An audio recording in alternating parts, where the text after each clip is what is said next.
everyone, and welcome to our deep dive today. I'm excited to be here. We're diving into a concept that's kind of like the hidden wiring of every society and every relationship. Oh, yeah, for sure. Power distance. It's all about, those unspoken rules about who's in charge and, how much influence they really have. Exactly. And today, we're going to go on this journey to uncover how power distance shapes, everything. Yeah. From those ancient civilizations we always hear about to, modern workplaces. Right. And even those, day-to-day relationships we have. Yeah, absolutely. And, we're going to be looking at different cultures. Oh, cool. From traditional societies all the way to, those big developed nations to see how these dynamics kind of play out all across the globe. I'm excited. And, we'll also take a look at some historical figures and philosophies. Oh, wow. To see how this whole idea of power distance has evolved over time. That's going to be interesting. It is. It's a fascinating journey Yeah. through history. So to kick things off, let's kind of break down this core concept. Yeah. High versus low power distance culture. All right. So imagine you're in a traditional Japanese business setting. Okay.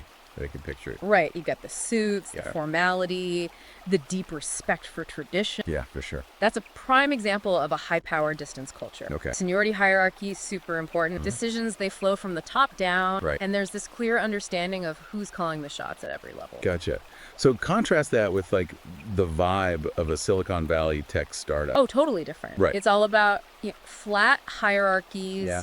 Casual environments, valuing ideas over job titles. Exactly. That's low power distance in action. I like it. There's more emphasis on collaboration, open communication, and even challenging the status quo. That's cool. But of course, it's not always black and white. It's Right. more of a spectrum, Yeah. And what's really fascinating is how globalization and technology are kind of impacting these dynamics these days. it's like the world's becoming a bit flatter, Yeah. but those hierarchies are still there, just in different forms. Absolutely. The way we communicate, the rise of social media, even remote work. Right. All of that has reshaped how we see power and how it's used. It's true. So to really get a feel for how power distance works, I think we should journey into some traditional society. Ooh, okay. See how it plays out in these, very different contexts. Okay, I'm ready for adventure. Where are we headed first? Let's start with the Maasai warriors of Kenya. Okay. They hold a very respected position in their community, Uh-huh. not just for their strength and bravery, but also because they act as mediators in dispute. Oh, interesting. And they pass down knowledge through generations. So their authority is tied to both their physical prowess and their role as keepers of tradition. Precisely, their influence isn't about barking order. Right. It's about their role in keeping things harmonious and passing on that wisdom. I like it. Now let's shift gears. Head over to North America to the Oglala Sioux tribe. Okay. They have a tribal council, and that holds the decision-making power for the whole reservation. So a more centralized authority structure. Yeah, where a specific group holds the reins. But it's important to note that this is deeply rooted in their cultural values and tradition. It's not about one person imposing their will, Right. but about a collective body that represents the tribe's interests. Gotcha. So their decisions are made with the well-being of the whole community in mind. Now this is where it gets really interesting for me. Okay. Let's travel to the Andean region of South America. Ah, yes, the Andean Communal Council. They offer a very different perspective on power dynamics. Very much so. Imagine a system where communities come together to make decisions collectively Wow. on everything from planting crops to resolving conflict. That's a far cry from a single leader or even a small council calling the shots. Right. It sounds incredibly democratic and egalitarian. It emphasizes community shared responsibility and this belief that everyone has a voice Love that. in shaping their collective destiny. As you might imagine, Yeah. this approach also comes with its own set of complexity. I can only imagine consensus building with a large group could be time consuming. It can be. And disagreements are bound to happen. So how do they navigate those challenges? That's where their deep cultural values and traditions really come into play. Okay. They've developed these really intricate mechanisms for discussion and debate, and ultimately reaching decisions that the community can support, even if not everyone agrees 100%.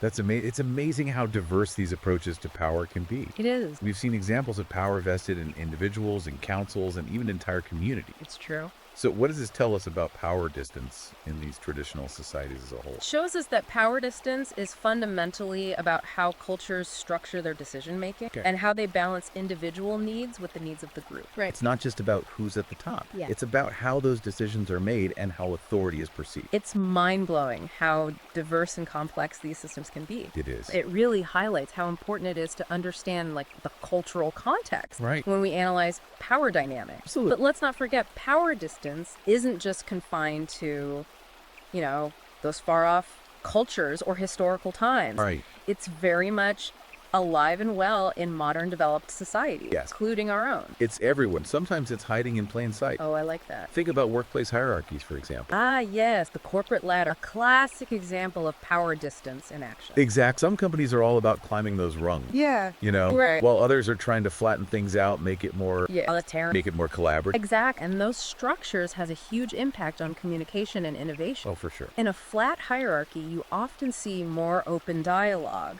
more collaboration, whereas a more traditional top-down structure that can stifle creativity and slow things down. But let's be real, hierarchies exist even in those quote-unquote flat structures. Oh, they do. It's just a matter of how they kind of manifest and how much emphasis is placed on titles and formal authority. Exact. And then there's the world of politics where power dynamics are constantly at play. Always. Just think about the influence of celebrities. Oh, yeah. They have these massive platforms that can sway public opinion, which gives them a certain level of power even if they don't hold an official political position. Right. It's like influence. Influence, exactly. Yeah. And then there's the media, Oh, yeah. which can shape narrative, Absolutely. manipulate information, even influence political outcomes. Oh, for sure. We've seen how media coverage can create power imbalance and even sway elections. Absolutely. And let's not forget about the power struggles between politicians themselves. That's a good one. Those clashes of personality, ambition, ideology. Yeah. They reveal a lot about how power dynamics play out on this very public stage. Think about the tension between Bloomberg and de Blasio. Oh, yeah. Back when they were both vying for control in New York City. That's a perfect example of how personal ambitions and these different approaches to leadership can create fiction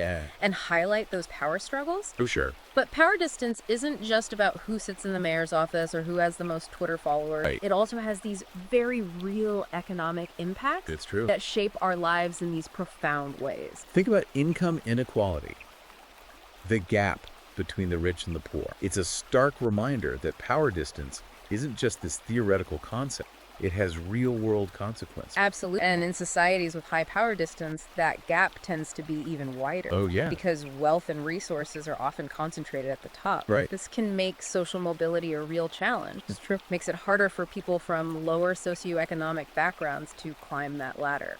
Yeah, and then you have government policies that can either exacerbate or mitigate these issues. Take Social Security in the United States. It was designed to provide a safety net for retirees and people with disabilities. So in a way, it tries to reduce power distance by ensuring that basic level of support for those who are less fortunate. But even a program like Social Security has sparked debate. Oh, of course. Some argue that it creates dependency, while others question its long-term sustainability. It's a reminder that even policies aimed at addressing power imbalances have their own complexity. They do. And unintended consequences. They always do. It's all connected. Understanding power distance helps us make sense of these issues and how they impact our daily lives. It does. This deep dive is already making me see the world through a new lens. That's great. Power distance is woven into the fabric of our societies, our workplaces, and even our personal relationships. It is, and we've only just scratched the surface. I'm ready for more. In the next part of our deep dive, we're going to journey back in time to explore historical perspectives on power distance. I love it. We'll examine how power distance has shaped civilizations throughout history,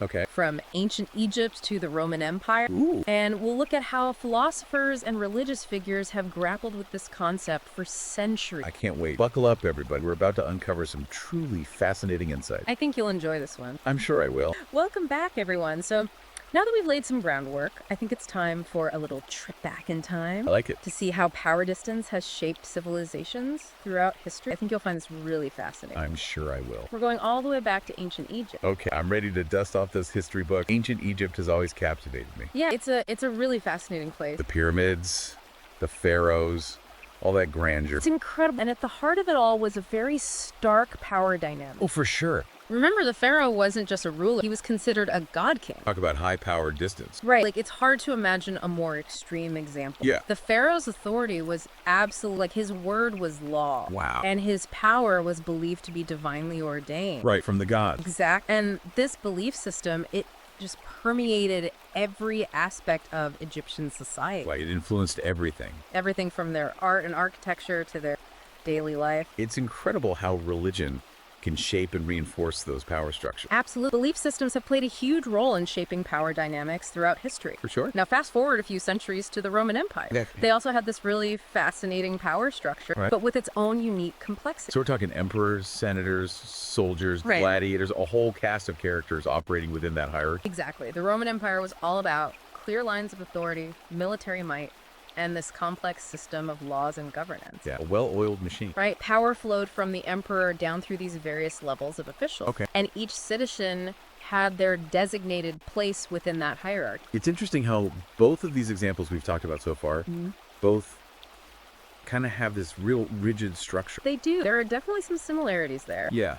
But then Christianity emerged, and it preached a very different message. Oh, yeah? One of love, humility, and equality for all. Seems like a stark contrast to the Roman power structure. It is. And initially, early Christians often faced persecution from Roman authority, right, who saw their egalitarian teachings as a threat to the established order. Makes sense. They were trying to, disrupt things. Right. They were challenging the status quo. But here's where it gets interesting. Okay. As Christianity spread and gained influence, it gradually became intertwined with the very power structures it initially challenged. Oh, wow. That's ironic. It highlights how even the most radical ideas can be co-opted by existing power systems over time. It's true. And this tension between those egalitarian ideals and the realities of power, that's played out throughout history. It makes you wonder if true equality is ever really possible. It's a big question. Especially when you consider how ingrained these power dynamics are in human society. Yeah, it's a complex question and one that philosophers have grappled with for centuries. For sure. So I think it's time to delve into some of those philosophical perspectives now. Okay, I'm ready. And a good place to start is with Machiavelli, the author of The Prince. Machiavelli, the notorious political strategist known for his, pragmatic and some might say ruthless approach to power. Right. Machiavelli wasn't really concerned with morality or ideal. He believed that rulers should be practical and, if necessary, cunning to maintain order and stability. Yeah, he's all about keeping things in control. Exactly. He famously argued that it is better to be feared than loved if you cannot be both.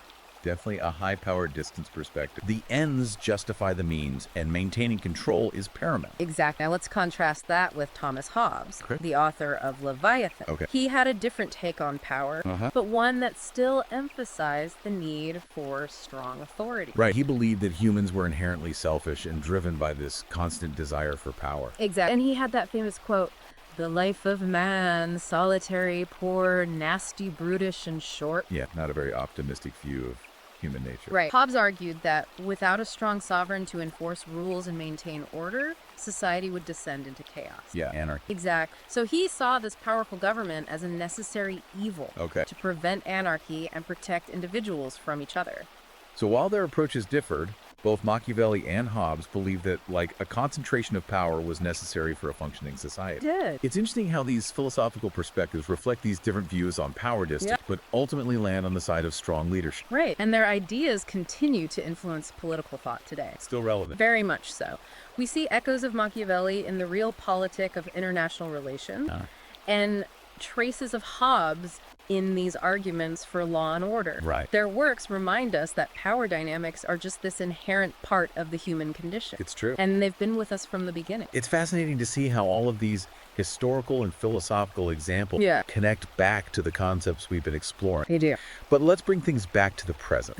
And focus on something that I think is incredibly relevant to our listeners today. The masculine mindset and how it can be this powerful tool for navigating the complexities of power, especially in today's world. This is something that I think men today are really grappling with. I think so too. And it's important to clarify what we mean by masculine mindset because it's often misunderstood or even misrepresented these days. Yeah, there's a lot of baggage associated with those terms. So let's break it down. What are we really talking about here? We're talking about a set of traits and attributes that have traditionally been associated with masculinity. Right. Things like self-reliance, assertiveness, decisiveness, taking responsibility, and that willingness to take calculated risks. Right. But it's crucial to emphasize that these qualities are not exclusive to men. Right. Women can and do embody these traits as well. Absolutely. But let's be honest, in many societies, these qualities have been, more readily encouraged and celebrated in men. It's true. And in the context of power dynamics, they can be these incredibly valuable tools. They can think about Steve Jobs, for instance. He was a master of asserting his vision and driving his company forward. Oh, yeah. He wasn't afraid to challenge conventions, take risks, and make bold decisions. He definitely had that aura of authority and confidence. But it wasn't just about being loud or domineering. No. It was about believing in his ideas and having the courage to pursue them relentlessly. Exactly. And that kind of self-assurance combined with decisiveness and a willingness to take those calculated risks can be incredibly powerful in any field. Right. Whether you're running a company, leading a team, or simply advocating for yourself. That's a good point. It's about having that inner strength and that clarity of purpose. But it's not just about business or career success. Think about Winston Churchill leading Britain through World War II. Oh, yeah, a great example. He embodied resilience, determination, and a strong sense of purpose. He did. And those are the qualities that helped him navigate those incredibly challenging circumstances and inspire an entire nation. That's a perfect example. Those masculine qualities, courage, resilience, a willingness to stand up for what you believe in. Yeah. They can be these powerful forces for good. Yeah. It's about channeling those assertive qualities in a positive and productive way. So how can men today cultivate and harness this masculine mindset Oh, that's a great question. in a way that's both effective and authentic? Right. And that's a question that we'll delve into in the next part of our deep dive. Okay, can't wait. We'll explore the importance of mentorship, the power of networking, and some practical strategies for developing those core traits that can help you navigate the complexities of power dynamics in your personal and professional life. Welcome back to our deep dive. Glad to have you back. We've been on this journey exploring power distance. We have. From its cultural and historical roots to its impact on everything in our lives. Absolutely. Our careers, our relationships. It's everywhere. Now, in this final part, I really want to bring it all together and focus on, how we can use this knowledge to achieve our goals. Right. And, create those more fulfilling lives we all want. It's all about taking action. Exactly. And we've been talking about this masculine mindset. Right. And how those traditionally masculine traits, Yeah. like self-assurance, assertiveness, decisiveness, Yeah. can be these really powerful assets when we navigate, the complex world of power. Especially in today's world. Exactly. And we want to emphasize again, that these are valuable qualities for anyone. Oh, absolutely. Regardless of gender. For sure. But, it's true that in many societies, these traits have been more strongly celebrated in men. That's true. Historically, that's been the case. Well, let's talk about how to cultivate these qualities. Yeah. How can men today really tap into this masculine mindset and use it to their advantage? One powerful approach is to seek out strong male role models and mentors. Yeah, I think about those, the Steve Jobs and his adoptive father, Right. or Michael Jordan, Exactly. and those positive male figures in his life. Mentorship can make such a huge difference. I think about my own life and the men who kind of, guided me and challenged me to step outside my comfort zone and really believe in myself. Right. It's about having those people who believe in you. Yeah, those relationships were so invaluable. They are. And it's not just about finding one perfect mentor. It's about building a network of supportive men. Yeah, like a brotherhood. Exact. Friends, colleagues, family members, guys who can offer guidance, encouragement, and even, constructive criticism. It's about having people you can trust. That is. And who will be honest with you. Exactly. That's a crucial point. Men often struggle to form those really deep, meaningful connections. It's true. There's a lot of societal pressure to be strong and silent. Yeah, we're not supposed to show weakness. Right. And that can lead to isolation and loneliness. And that's where the importance of networking really comes in. Absolutely. It's about building genuine connection, Right. expanding your circle of influence, and creating opportunities for collaboration and support. But in today's social climate, it can be tricky for men to network authentically. Can be. There's this fear of being judged or misconstrued, this pressure to avoid anything that might be perceived as toxic masculinity. Right. It's a delicate balance. It is. But there are spaces where men can connect with each other in a safe and supportive environment. Think about online communities like those found on Reddit. Oh, yeah. The Red Pill communities, for example. Right. They provide a space for men to have those open and honest conversations about the challenges they face without fear of censorship or judgment. Yeah, it's about finding those spaces where you can be yourself. Exactly. Share your experiences and learn from others. And it's not just about online spaces. Okay. Building a strong personal brand online can also open doors to networking. Yeah, that makes sense. Like having a professional LinkedIn profile, a website or a blog. Exactly. That showcases your skills and your interests. Right. And actively participating in relevant online communities. Okay. Those are all great ways to expand your network and connect with like-minded people. So it's really about putting yourself out there in a smart way. It is. And remember, networking is a two-way street. Right. It's not just about what you can get, but also about what you can give. Be generous with your time, your knowledge, your support, and you'll find that those connections become mutually beneficial. I like that it's about building a community of support. It is. And that's so crucial for success in, every area of life. Absolutely. But it's not enough to just have, a great network. Right. You also need to develop those core masculine mindset traits we've been talking about. You have to put in the work. Exactly. Yeah. Cultivating self-assurance, assertiveness, and decisiveness takes practice and intention. It does. One technique that can be really helpful is using positive affirmation. Ah, yes, the power of self-talk. Exactly. It sounds simple, Yeah. but it can be incredibly effective. It's about what you tell yourself. It is start by identifying the qualities you want to develop and then create affirmations that reflect those qualities. So like you might repeat phrases like, I am confident, I am decisive, or I am a leader. Exactly. It's about retraining your brain It is. to focus on the positive and really reinforce those beliefs about yourself. Right. And another powerful tool is visualization. Okay. Imagine yourself achieving your goals, Wow. feeling those emotions of success, and confidently navigating those challenging situations. So it's like mental rehearsal for real life. Exactly. By repeatedly visualizing yourself succeeding, you're programming your mind for success. You're setting yourself up for success. That you are. But let's be real, mindset is only part of the equation. Right, you got to take action. Absolutely. And that often means taking calculated risks. I like it. Think back to Steve Jobs and his decision to create the iPhone. Oh yeah, bold move. It was a bold move and it faced a lot of resistance. Right, people doubted him. They did, but it ultimately revolutionized the tech industry. It's a reminder that fortune favors the bold. You can't achieve great things by playing it safe all the time. That's true. And along with that risk-taking comes decision-making. Yes, a crucial skill for anyone who wants to succeed. Absolutely. It's about gathering information, weighing your options, and then making a choice. And committing to it. Yes, without getting bogged down by fear or indecision. It's about being decisive. It is. And remember, even the best decision makers make mistakes. Oh, they do. We all do. The key is to learn from those mistakes. Right. And keep moving forward. Absolutely. This deep dive has been incredible. Yes. We've covered so much ground Yeah. from those, cultural and historical roots of power distance to its impact on our careers, our relationships, Our lives. everything. All connected. And we've explored those practical strategies for harnessing,